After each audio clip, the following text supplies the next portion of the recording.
brothers and sisters, let us continue the book reading Reality at Dawn, written by Babuji Maharaj, chapter Ways and Means. Another serious obstruction in our path is caused by our sufferings and miseries. Almost everyone in the world complains of the miseries he is faced with and which he wants to do away with.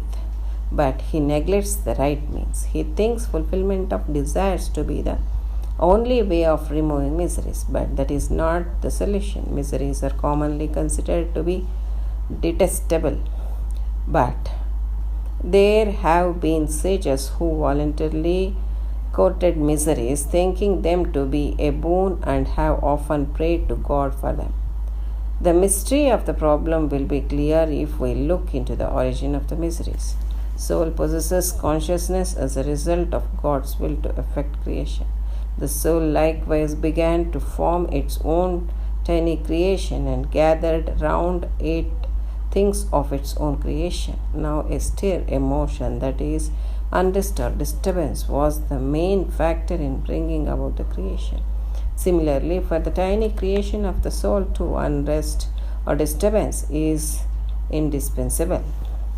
We also possess the force of will, which we apply to impart power to the factors necessary for setting up this creation. They appear before us in the form of joy or sorrow, comfort or misery. The mind, too, being constantly active, creates within us liking for the one and dislike for the other, introducing the two extremities of a thing. Thus, miseries come into existence. This is all the creation of the human mind, which results from our ignorance of the right relationship of things. Our passions, emotions, and impulses too contribute a good deal in aggravating the troubles and at times cause fierce tempest strong enough to threaten a complete wreck. We generally attribute its causes to circumstances, but it is a wrong notion. Mind is the center of this outer expansion of man in the form of human body, and everything which is exhibited through the medium of the body proceeds from the center, the mind. If our mind comes to a harmonious state, circumstances and environments will have no effect on it, and there will be no disturbance within. Peace and tranquility shall reign all through under all circumstances. Passions, excitements, and desires will lose their intensity, and sorrow, joy, or misery will disappear from the view. Our desires are the main cause of miseries, so the only solution of miseries is the curtailment of desires. A fewer the desires, lesser shall be our miseries. But to become desireless is another problem. Desires form a network which we are entangled in. The more we try to get rid of it, tighter become the fibers of the net. The only way to free ourselves from the entanglements is to divert our attention from them and fix our eyes on the very real thing. If we cultivate a habit of remaining unmindful of them, they will soon begin to disappear from our view, and consequently our miseries will be minimized. Reality alone will remain constantly before our eyes, and everything else will lose its charm or significance.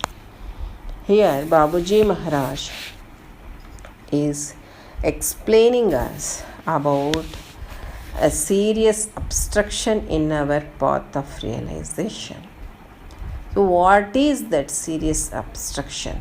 That is nothing but our sufferings and miseries. In this world, almost all of us are suffering and undergoing the miseries. So, usually people complain about their miseries and they want to come out of it, but unfortunately they neglect to choose the right means to solve the problem, because people think that fulfillment of desires to be the only way of removing miseries. But Babuji Maharaj is saying that this is not the solution. Miseries are commonly considered to be detestable. Because who want to undergo the misery? Nobody want the misery. But ancient sages of our country who voluntarily courted miseries, thinking them to be a boon, and have often prayed to God for them. Why? Because of miseries, one's inner condition will be transformed and one's ego will be purified. A churning action will take place inside when a person undergoes misery. Due to that, his ego will be completely purified, and then it becomes the ideal instrument in the path of God realization.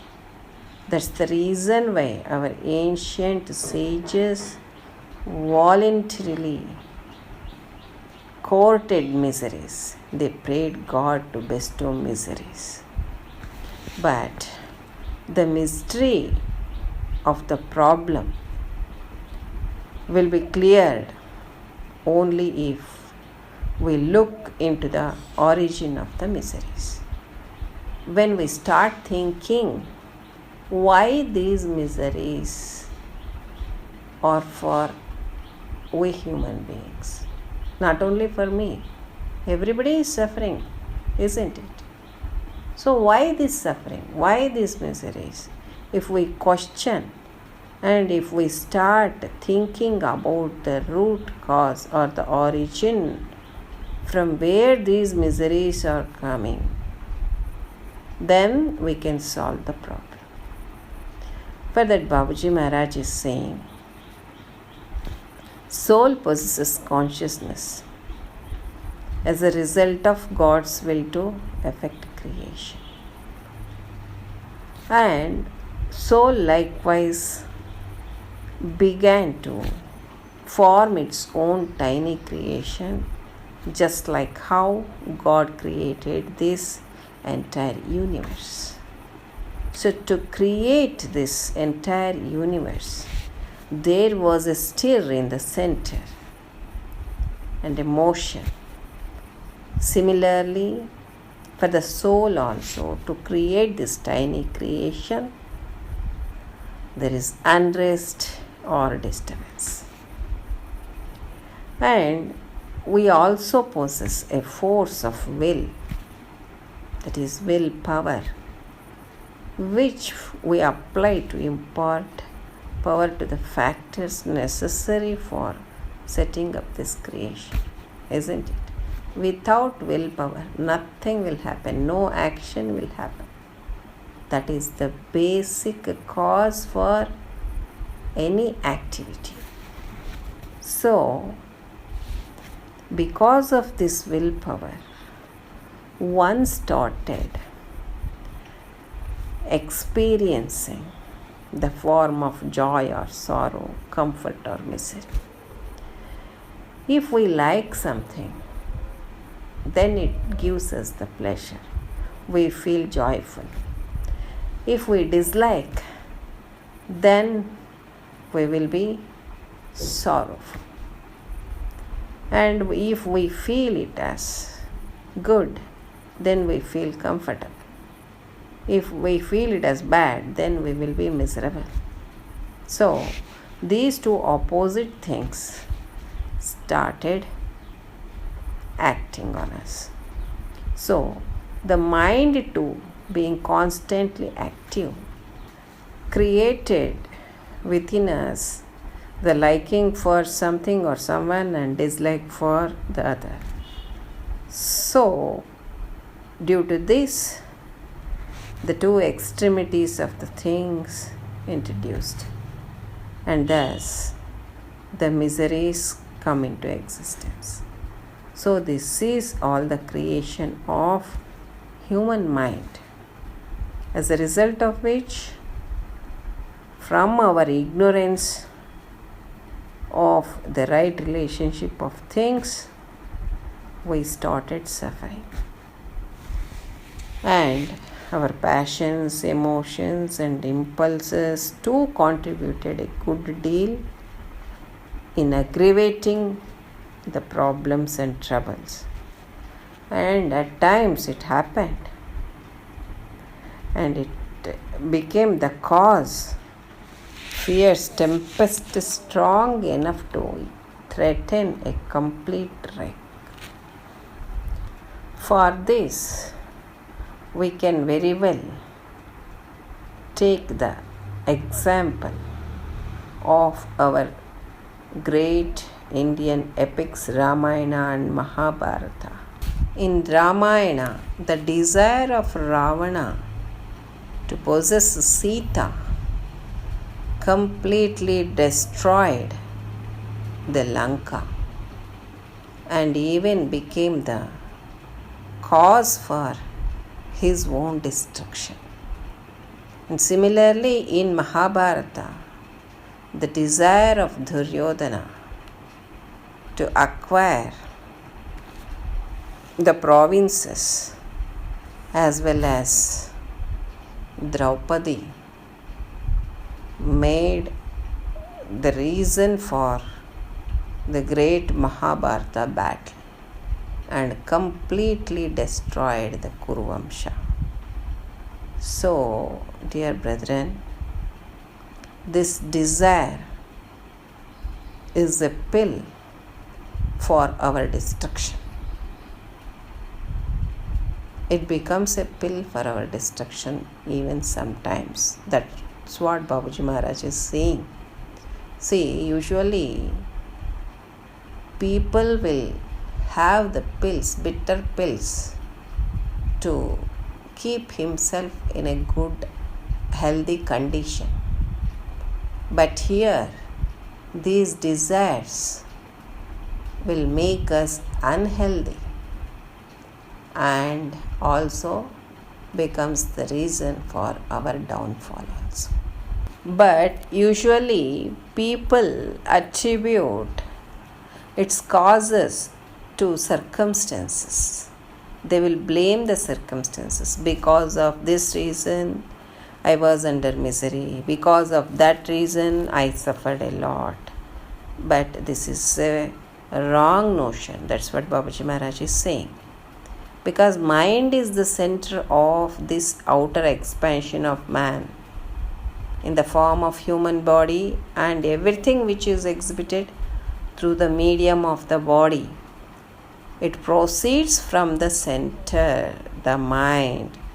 So the mind is the basic reason for all these things.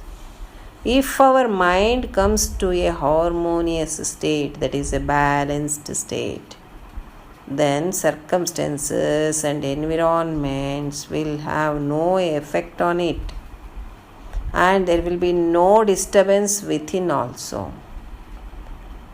Then what resides there?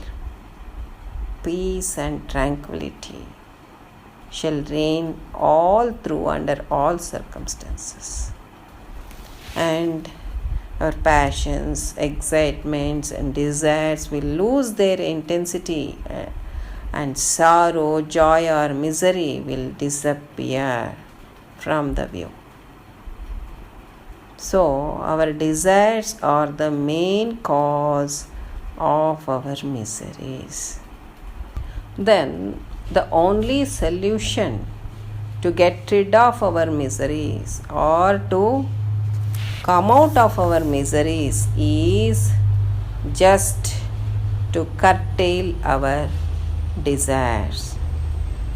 If we curtail our desires, then automatically our miseries will lose its intensity. So, fewer the desires, lesser shall be our miseries. But to become desireless is another problem. So, how to become desireless? Desires form a network in which we are entangled. If we try to come out of it or to get rid of it, tighter become the fibers of the net. It will catch hold of us tightly. So, what is the solution for this? The only way to free ourselves from the entanglements is to divert our attention from them and fix our eyes on the very real thing.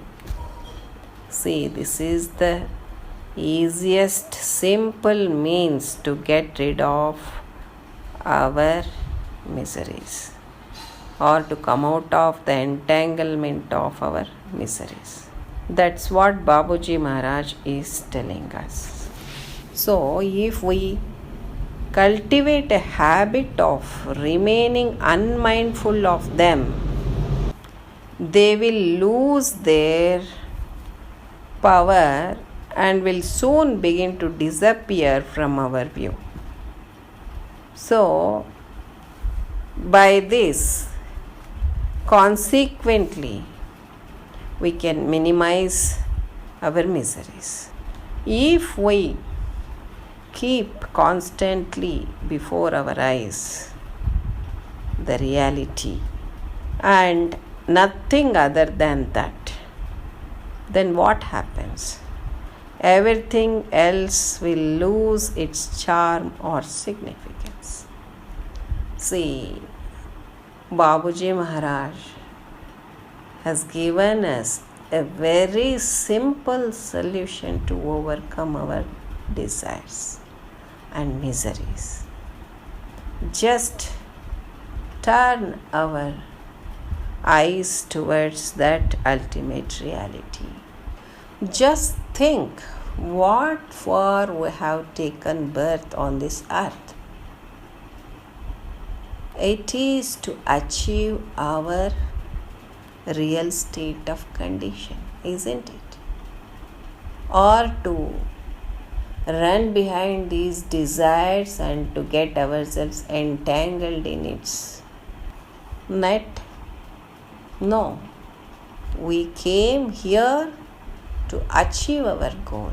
If we are firm enough in this regard, then all these desires, miseries, everything will lose its charm and significance. So, dear brethren, let us adapt this simple method or system or procedure to reach up to the highest level of our approach. With this, I conclude today's satsang. Let us know more aspects in the forthcoming satsang. Till then, I take leave. Pranams. Namaste.